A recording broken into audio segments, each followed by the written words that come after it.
Nos acompaña el economista Francisco Rodríguez Caballero, además PhD en Harvard, profesor de la Universidad de Denver, director y fundador de la ONG Petróleo por Venezuela. Gracias, profesor, por acompañarnos esta mañana. Muy buenos días, un gusto estar aquí.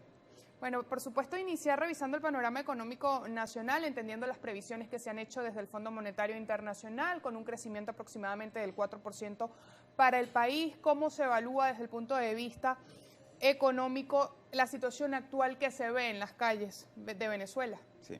Bueno, lo importante es entender que la economía venezolana había sufrido una contracción de 72% del Producto Interno Bruto por habitante entre los años de 2012 y 2020. Y esa es la mayor contracción económica vista en cualquier país que no ha atravesado una guerra.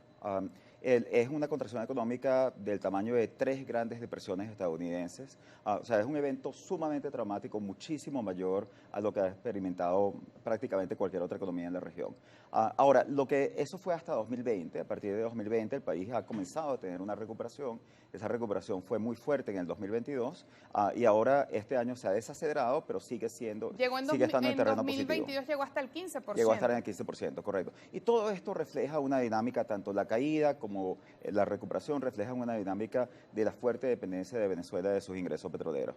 O sea, lo que pasó fue que los ingresos petroleros cayeron en un 90%. Cayeron primero por la caída de precios de petróleo que comienza en 2014 y después por las sanciones económicas que comienzan en 2017 con sanciones financieras y se exacerban en 2019 con las sanciones primarias al sector petrolero.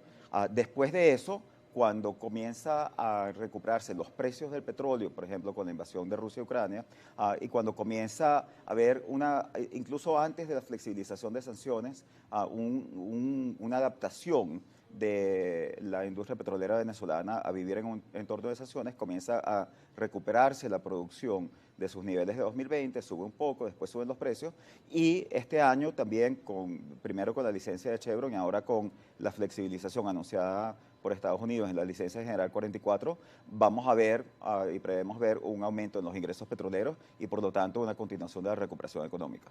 Esto, aunque sea temporal, por ejemplo, de 6 meses, en principio el levantamiento de las sanciones. Sí, sí. No, definitivamente, aunque sea temporal, porque el primer efecto que tiene, que es un efecto inmediato, es que el petróleo no se tiene que vender a descuento. O sea, en el momento en el que estaban las sanciones, la mayoría de los compradores de petróleo venezolano, los pocos que le compraban petróleo a Venezuela, que eran esencialmente clientes en Asia, negociaban un descuento muy alto, o sea, pagaban muy por debajo del precio de otros crudos, simplemente porque era petróleo sancionado. Entonces ya cuando tú quitas eso, pueden subir los precios y nosotros estimamos que solo esa reducción del descuento puede generar 4.000 millones de dólares anuales para el país, que es una cantidad sustancial para una economía cuyo tamaño no supera los 100.000 millones de dólares, es entre 4 y 5% del PIB. Si además de eso se da un aumento en la producción, en la medida que comienzan a entrar nuevas compañías, y ya vimos que a pesar del carácter temporal, hemos tenido la firma de nuevos acuerdos, como el acuerdo con Marelli Prom, entonces ahí también vamos a ver un levantamiento en la producción y con un aumento en la producción moderado de 255.000 barriles, estamos estimando que los ingresos adicionales pueden llegar a estar entre 10 y 11.000 millones de dólares al año.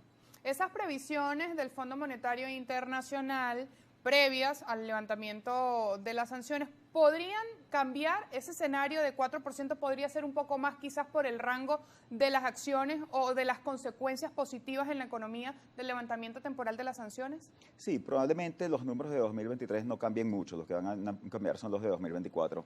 Recuerda que incluso, aunque se haya dado un efecto a partir del momento de la publicación de la licencia, en general las facturas petroleras tienen un rezago, entonces el dinero comienza a entrar unos 90 días después del momento que se realiza la venta y esto lo que quiere decir es que probablemente los efectos concretos los veamos más bien en el 2024. Pero en el 2024 sí es muy probable que se dé una revisión de las expectativas y si se mantiene esta flexibilización de sanciones, que también como sabemos han establecido ciertas condiciones, si se mantiene la flexibilización de sanciones, yo creo que podríamos estar viendo un escenario ciertamente de mayor crecimiento en 2024 que en 2023. ¿Qué elementos debería mejorar, ampliar el Ejecutivo Nacional para avanzar en el ámbito económico? Bueno, más que el Ejecutivo Nacional, aquí yo creo que también hay un proceso que es más amplio y que va mucho más allá. Y de eso tiene que ver el trabajo que estamos haciendo desde la Fundación Petróleo por Venezuela. O sea, aquí van a entrar, como estamos discutiendo, entre 4.000, posiblemente 10.000, incluso en un escenario optimista podría estar entrando significativamente más dinero, pero no hemos tenido una discusión nacional sobre qué se va a hacer con ese dinero. O sea, cómo aseguramos que ese dinero vaya a las necesidades, a cubrir las necesidades básicas de la gente, cómo aseguramos que vaya a la importación de bienes y productos esenciales y de insumos, por ejemplo, para el sector agrícola, para que Venezuela pueda producir más alimentos, para resolver el problema de abastecimiento, que no es solo un problema de escasez, es un problema de que existan suficientes bienes para que se puedan conseguir a un precio razonable, o sea, que aumente la capacidad adquisitiva, cómo se puede hacer para dirigir estos recursos para que vayan a reparar las infraestructuras de electricidad y agua y otros servicios públicos. Entonces, aquí hay algo que creo que va mucho más allá del gobierno, o sea, en un mundo normal debería ser responsabilidad del gobierno hacerlo, pero aquí la realidad es que hay que reconstruir mucha de la estructura del Estado venezolano y hay que recordar que estos recursos vienen de una negociación.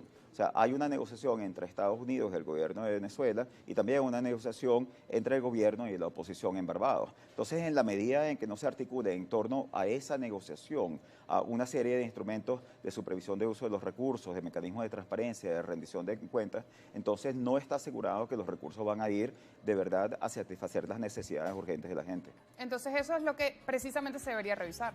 Eso es lo que se debería revisar.